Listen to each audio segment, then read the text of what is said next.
Hi guys, here from Pax Europiana on my pro-Serbian European Serbia day.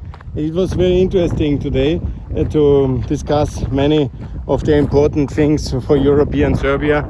You know, I love Serbia. I was always very active for Serbia, but it's a different Serbia than Mr. Vucic Serbia or Putin Serbia or this Russian Serbia or the Milosevic Serbia.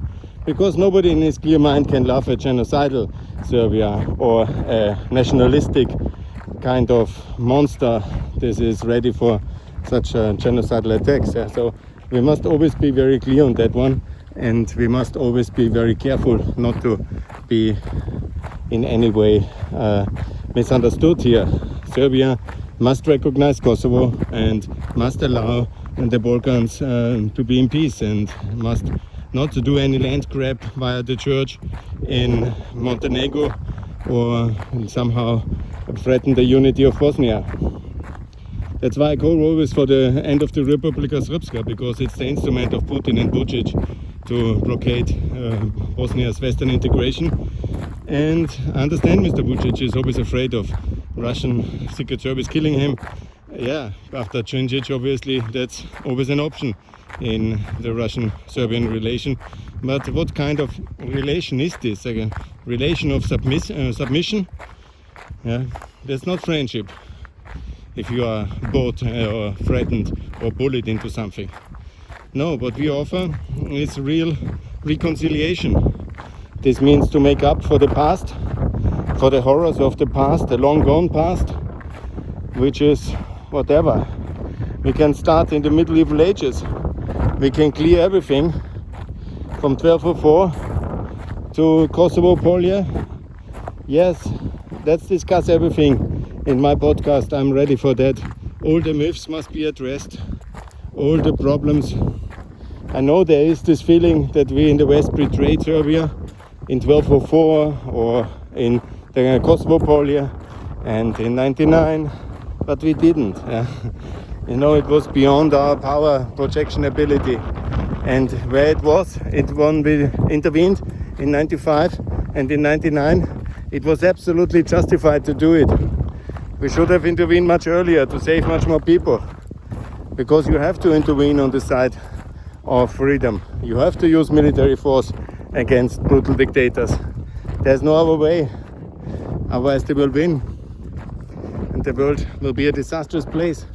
If the Putins, Hitlers, Milosevic, if this kind of people win, what world would that be? So I'm calling for peace, but peace requires a strong Western defense system. And Serbia was an ally in the First World War of the West, of France, of England, of America. It was in the Second World War, and even Yugoslavia, which many people don't know. Now, let's stick in the Second World War. Tito's forces were supported by the UK. Yeah.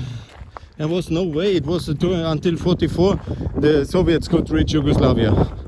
And even then, when they reached Yugoslavia, it was mainly by American tanks and by American vehicles and by American fuel and by American money and by American technology. Otherwise, they would have never been able to do that. Let's be very serious. That's how it is.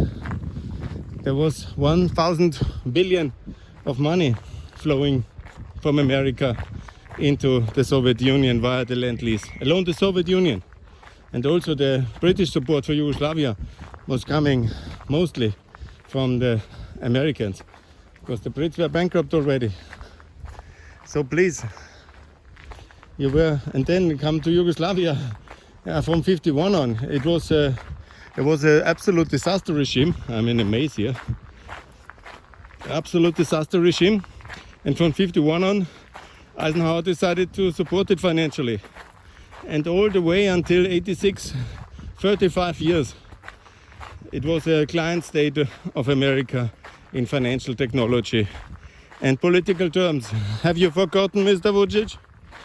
So when were you actually? And then, of course, Milosevic from 68, from 86, and then when he went full genocidal 3 years later, because he was bankrupt and he wanted to rob the other republics for money.